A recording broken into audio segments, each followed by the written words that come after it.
শুভ, একটু ওঠো না, বাবু কান্না করছে, একটু কোলে নাও, আমার শরীরটা খারাপ লাগছে। কি গো, শুনতে পাচ্ছ? ওঠো। শুভ ঘুম ঘুম চোখে বলল, আমার খুব ঘুম পাচ্ছে, তুমি কোলে নাও। এমনিতেই ও আমার কোলে এলে কান্না বন্ধ করে না। এই বলে শুভ পাশ ফিরে ঘুমিয়ে পড়ল।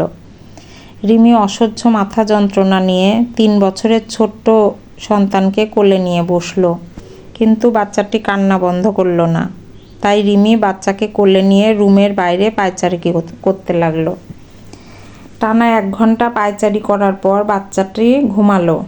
রিমি রুমে এসে দেখল শুভ দিব্যি নাক ডেকে ঘুমাচ্ছে। ওরা যে রুমের মধ্যে ছিল না, শুভ সেটা টেরও পায়নি। সকাল হতেই রিমি বাথরুমের দিকে গেল, কিন্তু বাথরুমে ঢুকতেই বাইরে থেকে বাচ্চার কান্নার আওয়াজ শুনতে পেল।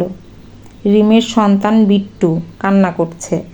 রিমিকে বিছানায় না দেখতে পেয়ে বাথরুমের দরজার সামনে চিৎকার করে কান্না করছে। বাথরুম থেকে রিমি শুভকে অনেকবার ডাকার চেষ্টা করলো, কিন্তু শুভর কোনো সাড়া না পেয়ে অগত্যা বাথরুমের দরজা খুলে কমোডে বসা অবস্থায় সন্তানকে কোলে নিল। সমস্যা যতই হোক, নিত্যকর্ম তো সারতেই হবে। রিমির এই ব্যাপারগুলো নিয়ে এখন আর খারাপ লাগে না, কারণ এর আগে যতবার রিমি বলতে গেছে ততবারই রিমিকে শুনতে হয়েছে, তুমি না মা হতে গেলে অনেক কষ্ট সহ্য করতে হয়, মা হওয়া তো আর মুখের কথা নয়। রিমির শ্বশুর শাশুড়ির বয়স হয়েছে, তাই বিট্টুকে সামলাতে পারে না। এই তো সেদিন বাইরে বসে শুভ তার বাবা মার সঙ্গে গল্প করছিল, আর রিমি রান্নাঘরে রান্না করছিল।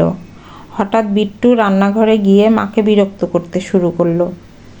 রান্নাঘর থেকে রিমি শুভকে ডাক দিল, শুনছো, বিট্টুকে একটু নিয়ে যাও না, আমার আর একটু রান্না বাকি আছে, একটু ধরো, গুছিয়ে নিই একটু।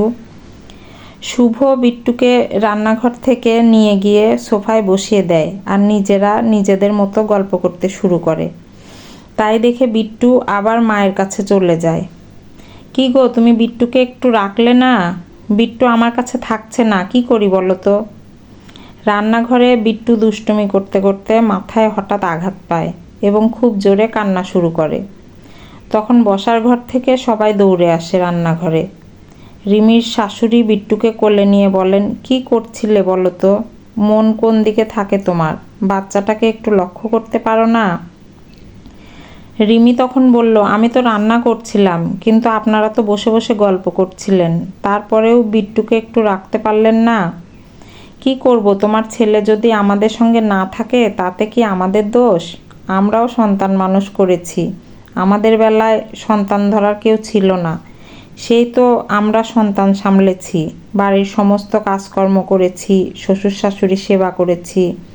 আর এখন তোমরা আজকালকার মেয়েরা বাবু একদিক করলে আর একদিক নজর থাকে না।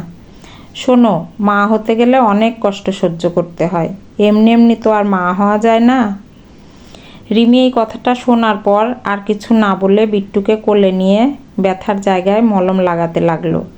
গত পরশু রিমির বাড়িতে অনেক আত্মীয় স্বজন এসেছে।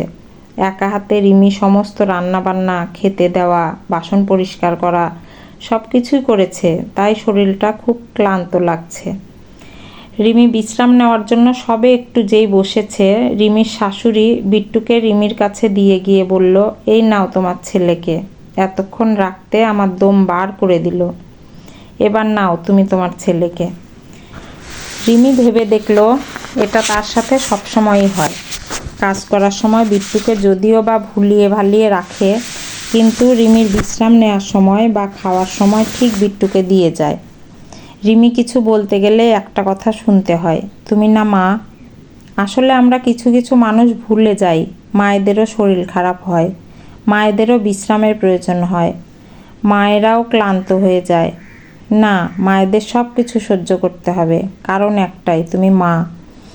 আরেকটা খুব পুরানো কথা আছে, মা হওয়া নয় মুখের কথা, মানলাম মা হওয়া মুখের কথা নয়, কিন্তু সেই মাকে যদি সবাই একটু একটু করে সাহায্য করে তাহলে হয়তো সেই মায়ের কষ্টটা একটু হলেও কমে।